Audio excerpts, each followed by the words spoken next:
Cultiver sa santé mentale.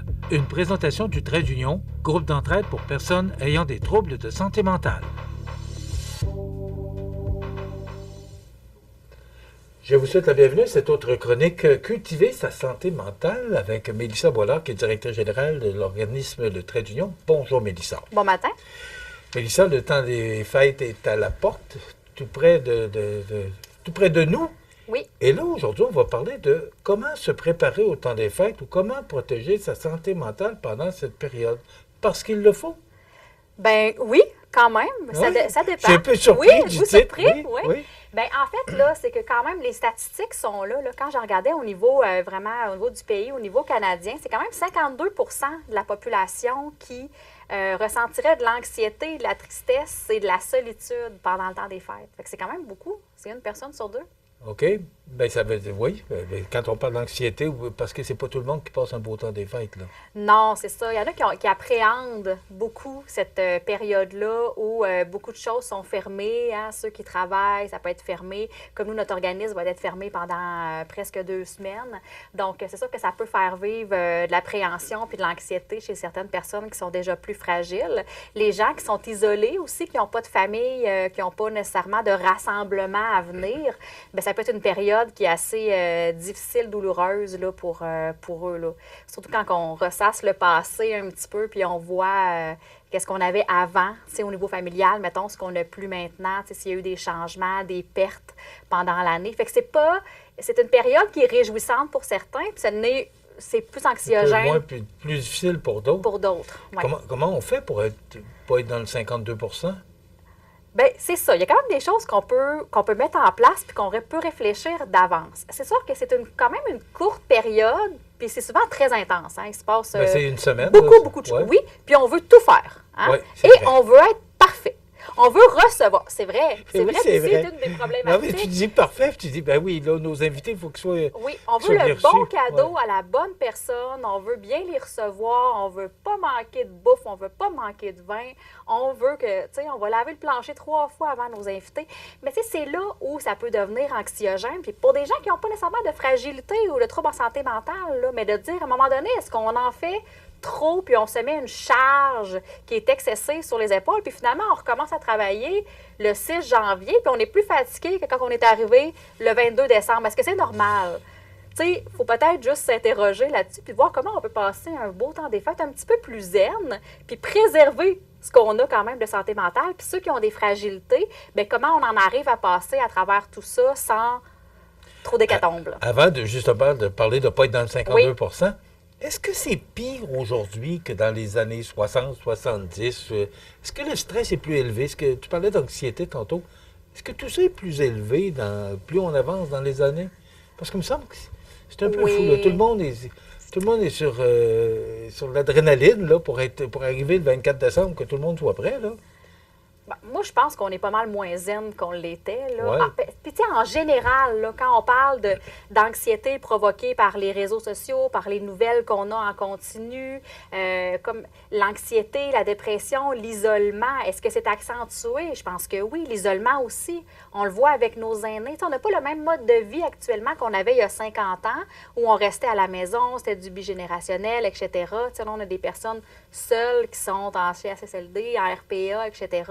Fait que je pense que notre mode de vie fait qu'on accentue un petit peu tous ces symptômes-là. Donc là, comment on fait pour aller le mieux possible pendant cette période? J'ai hâte de t'entendre. Donc, bien, premièrement, se préparer, y penser, avoir un plan. Parce que quand on parle d'anxiété, l'inconnu, l'insécurité, de ne pas savoir où est-ce qu'on s'en va, où est-ce qu'on va, c'est anxiogène. Fait que, de savoir déjà dans un calendrier et de prévoir des moments où, bien là, c'est telle chose que j'ai avec telle personne, bien le lendemain, je ne prendrai rien. Je vais me laisser ça off. De prévoir quand même des temps de repos pour nous, puis de prévoir quand même qu'est-ce que je vais faire pendant mon temps des fêtes. Et là, bien, il y a aussi ne pas se surcharger. Ah, puis là, je parle de comme bien se connaître ses limites, connaître ses déclencheurs aussi, quand ça se met à moins bien aller. Parce que même si je veux recevoir toute la parenté, Mais je le sais que ça va me demander beaucoup d'énergie. 4 jours avant, il va falloir que je fasse mon magasinage. Ça ne rentrera pas dans mon frigidaire. Il va falloir que je cuisine. Il va falloir... Puis, j'ai pas le temps parce que je dois m'occuper de mes petits-enfants aussi, tu sais, qui sont peut-être malades. Ils ne peuvent pas aller à la garderie. Les enfants ne peuvent pas s'en occuper. Tu sais, il faut se garder une marge de manœuvre, là, à quelque part là-dedans. Puis, être capable de mettre ses limites puis de dire, ben peut-être que cette semaine, ou bien en fait cette année, je ne recevrai pas, tu sais, ou ça va être des mets préparés, ou on va se caler quelque chose, ou ça va être dans une salle où j'ai pas besoin de faire le ménage. Tu sais, c'est correct de revoir. Il y a toujours aussi. des solutions. Il y a là. toujours des solutions. C'est juste d'y penser un petit peu d'avance, puis de bien connaître ses limites. Puis c'est pas parce que ça fait 20 ans que je le fais, puis que tout le monde s'attend à ça, que je suis encore confortable là-dedans, puis que je devrais le faire encore. Fait que c'est pour ça que se poser ne serait-ce que la question, puis se déposer un petit peu d'avance pour se dire avec quoi je suis à l'aise cette année. Parce que ça se peut que l'année passée, j'étais prête à faire 7 parties en 14 jours.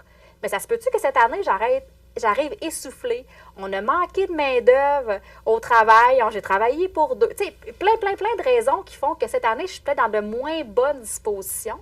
Puis d'en faire 4, pour moi, ça va être amplement suffisant parce que j'ai besoin de repos entre mes sorties, mes obligations, si on veut. C'est correct de le faire. Il faut juste se poser la question puis prendre 2 minutes. Tu ne comprends pas beaucoup de temps. Hein? Souvent, on continue comme on est habitué de faire sans trop se poser de questions avec quoi on est à l'aise, avec quoi on ne l'est pas. Puis tu sais, quand on parle d'anxiété puis de sortie aussi, c'est correct que les gens se posent la question. J'allais à mon party de bureau avant, mais ça ne me tente pas d'y aller. Il y a des gens avec qui on est plus à l'aise. Il y a des endroits où on est plus à l'aise. Il y a des gens que être chez quelqu'un sont moins à l'aise ou sont plus à l'aise. Puis au restaurant, c'est l'inverse. Bien, choisir ses sorties, ses batailles en quelque chose. C'est évident, par exemple. Ben non, tu disais, partez dans le foyer. Si je ne vais pas, ben là, qu'est-ce qu'ils vont dire? C'est toujours, je pense, c'est le jugement qu'on se fait puis qu'on ne veut pas déplaire. Puis ça aussi, c'est un autre stress, là. Ben oui. Oui, c'est comme 2 valeurs qui se confrontent. Est-ce que je prends soin de moi ou je fais ce qu'on attend de moi? Mais ça, là, c'est mettre ses limites, puis ça, c'est pas facile. Dire non, là, et dire... Puis tu sais, ça se dit, mais on fait une excellente conférence sur mettre ses limites, d'ailleurs, là, parce que tout se nomme. Il y a une façon de le nommer, puis souvent, si on va dire « non, je viens pas », bien là, l'autre personne, elle va... c'est plus fort qu'elle. Elle va vouloir insister. Ben oui. Elle va vouloir insister, mettre de la pression saine. Là, tu ne veux pas mal faire, mais tu sais, comment ça va te faire du bien, viens donc. Mais si tu nommes, je n'irai pas cette année. Tu sais, je ne dis pas que je n'irai plus jamais, là, mais cette année, je n'irai pas parce que j'ai quelque chose le lendemain avec ma famille, puis je veux être sûre je veux avoir le temps de me rendre. Tu sais, je veux partir la veille. Ou j'ai besoin comme de me déposer, puis là, la date, ça ne fit pas dans mon horaire, fait que je vais me respecter. La personne, elle n'insistera pas si c'est le besoin derrière le non est nommé et expliqué. On n'est pas obligé de s'étendre sur toutes nos difficultés à la personne, mais de nommer ce besoin-là, souvent, ça va être respecté, très bien compris, très bien reçu. Mais tu sais, ça aussi, il y a une façon de faire. Puis si on n'a jamais dit non, puis là, on arrive, puis on met des limites, puis on dit non auprès de sa famille, son employeur, ses collègues, bien là, des fois, ça peut amener des petits...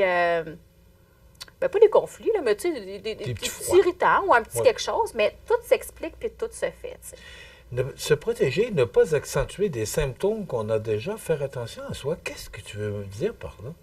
Oui, bien, ne pas tomber dans l'excès. Ça, c'est une astuce aussi. Là. Souvent, on mange trop, on boit trop, on dépense trop. Bon, tout ça... Trop. Trop. Fait que, tu sais, les dépenses excessives, ça aussi, on peut le prévoir. Hein, moi, mes cadeaux de Noël sont finis. Mais ça fait des semaines que je les prévois parce que, tu sais, quand tu regardes la carte de crédit, tu as tout acheté one shot, là, ça se peut que tu fasses comme le saut, mais si tu y vas avec parcimonie, puis tu as le temps de réfléchir, puis tu n'as pas fait d'achat compulsif non plus, puis tu es allé juste avec vraiment ce que tu avais besoin, bien, tu vas te sentir mieux. Tu sais, quand on parle de santé mentale, on parle beaucoup d'hygiène de vie, de routine. Fait que de garder, tu sais, de se lever le matin encore, de peut-être pas se coucher à 4 heures du matin, ou tu sais, même si on se couche un petit peu plus tard, de ne pas rester nécessairement au lit jusqu'à midi. Il y a comme prendre sa médication, si on en a, au bon moment quand même. Fait que de garder une espèce de routine, tu sais, manger bien entre les repas qu'on mange peut-être un petit peu trop aussi. Dans des fois, on Pas mange un petit peu plus que la normale, là. Oui, mais c'est quelque chose qui peut nous amener aussi vers un trop-plein d'anxiété ou de stress.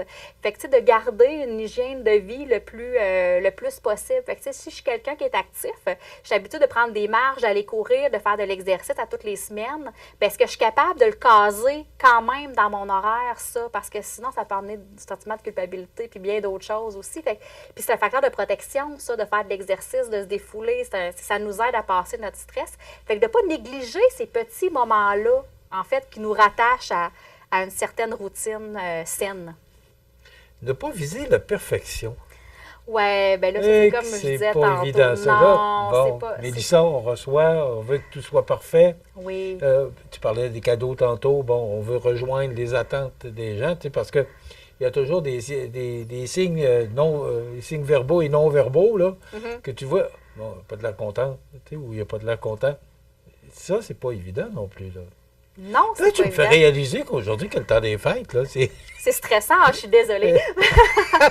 Non, mais il faut juste s'arrêter et être sûr d'être bien avec les décisions qu'on prend puis avec ce qu'on fait. Parce que si on dit qu'on veut recevoir, bien, il faut assumer après ça, tu sais, qu'on le fait. Mais encore là, est-ce qu'on peut déléguer certaines tâches? Est-ce que, même si c'est chez moi, est-ce que quelqu'un d'autre peut prendre telle chose en charge, telle chose en charge? Chacun Ou fait c'est à son moi petit à plat. tout prendre? Bien, c'est ça. Moi, je pense qu'il y a toujours moyen de moyenner puis d'être confortable et de quand même remplir ses obligations, là, si on veut, mais sans sortir la langue à terre de cet événement-là. Mais ça, ce que ça se peut que c'est la peur de le dire aussi. Tu sais, Ouais. je disais peut-être que chacun apporte son petit plat pour aider. Bon, tout le monde vieillit dans la vie, là. Il me semble que tout le monde collabore, et de le demander, c'est moi, qu'est-ce qu'ils vont dire? C'est pas évident, là. Bien, c'est ça. Là, c'est Hein? changer une habitude, c'est pas évident. Parce que si ça a toujours été comme ça, la question ne se posera pas. C'est si ça a toujours été une prise en charge, mettons, de la maman ou de la grand-maman. Mais là, elle a perdu son conjoint, elle va moins bien physiquement. Finalement, on est rendu avec plein de petits... Tu sais, avant, on était 15, puis là, on est rendu 33 avec les petits-enfants. La game change, l'événement est différent. Fait que ça peut être normal de changer la façon de faire aussi. Il ne faut pas avoir peur de tout ça. Mais tu sais, oui, on est un peu perfectionniste, on a de la misère à dire non. On a de la misère à lâcher prise aussi sur des affaires qu'on ne peut pas, tu sais, contrôler, sur des changements, puis qu'on devrait peut-être s'adapter, s'ajuster, mais...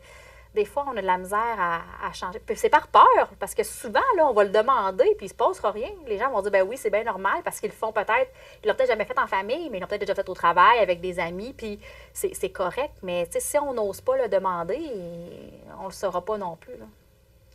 Comment, il reste 2 minutes, Oui. comment on résume tout ça? Comment on peut faire? Tu sais, je voyais bien se connaître ses limites et ses déclencheurs. Oui. Est-ce qu'on les connaît, nos limites? Bien souvent, non. Ça part beaucoup de là, de bien se connaître. Tu sais, avec quoi je suis à l'aise? C'est comme je disais tantôt. Est-ce que je suis à l'aise, moi, d'aller chez telle personne directement chez elle? Est-ce que je suis plus à l'aise dans un lieu public avec mes amis? Tu sais, un restaurant comme ça, après ça, j'ai pas besoin de rester là 3-4 heures, on fait pas la vaisselle, puis là, avec la discussion, je suis moins à l'aise avec ça. Moi, je suis à l'aise au restaurant 2 heures, puis je m'en vais. Mais c'est ça, bien se connaître, là. Tu sais, est-ce que je suis capable de recevoir chez moi, de faire le ménage la veille, de faire le ménage le lendemain, puis de retourner travailler le surlendemain, où mes capacités cette année me le permettent pas? Tu sais, de quoi j'ai besoin? Ma force, là, ou ce que j'aime, c'est cuisiner. Si ma force, c'est cuisiner, je vais le faire. C'est pas lourd à ce moment-là. Mais il y a Parce peut-être que d'autres t'aimes choses. ça. Oui, mais il y a peut-être d'autres choses qui le sont. Faire le sapin de Noël, faire les cadeaux, bien ça peut être délégué aussi. Fait que c'est ça que je veux dire. Peut-être partir de soi, de nos propres besoins, de nos propres forces, en fait, puis de léguer peut-être le reste ou de choisir nos événements. Puis, tu sais, si on vit de la solitude chez soi, bien, tu sais, il y a des rassemblements, des fois, il y a des spectacles en plein air, il y a des choses auxquelles on peut participer puis se sentir moins seul. Puis, qu'on soit seul ou avec plein de monde, se garder un temps pour soi aussi, pour respirer. Moi, j'aime beaucoup me faire des cadeaux à soi-même, là. Tu sais, on pense beaucoup aux autres, là. Mais tu sais, À moi de moi. oui, bien la bienveillance aussi, tu sais, pendant le temps des fêtes, on est là pour les autres, mais il ne faut pas s'oublier soi. Fait que pourquoi pas s'offrir un petit cadeau à soi de soi? Est-ce qu'il n'y a pas un Peut-être peu un danger, justement, de s'oublier? Ben moi, je pense que oui. Oui, hein? Je pense que oui. on se sent tellement surchargé pendant cette période-là. On veut tellement bien faire, puis c'est beaucoup pour les autres, pour la famille. On dirait qu'on prend tout en charge, mais tu sais, est-ce qu'on prend une petite journée, une petite demi-journée, ne serait-ce qu'aller se faire les ongles, là, ça prend 20 minutes. Là. Tu sais, ça peut être des petites choses, mais d'avoir cette attention-là pour soi-même. J'aime ça, ces chroniques-là, parce que ça nous fait réaliser que des fois, on est dans l'euphorie d'un événement, comme le temps des fêtes. Oui. On est dans l'euphorie du temps des fêtes. C'est vrai qu'on est porté à oublier puis à vouloir faire tout pour les autres. Puis à un moment donné, bien, ça peut être dangereux pour notre santé Oui. mentale. Oui. Organisme Le Trait d'Union. Puis, comme vous voyez, ces chroniques-là sont tellement intéressantes. Alors, si vous avez besoin, ne gênez-vous pas. Allez voir l'équipe de Mélissa. C'est au 64 Saint-Jean-Baptiste-Ouest, l'organisme Le Trait d'Union. Merci beaucoup. On se retrouve dans un mois. Cultiver sa santé mentale. Une présentation du Trait d'Union, groupe d'entraide pour personnes ayant des troubles de santé mentale.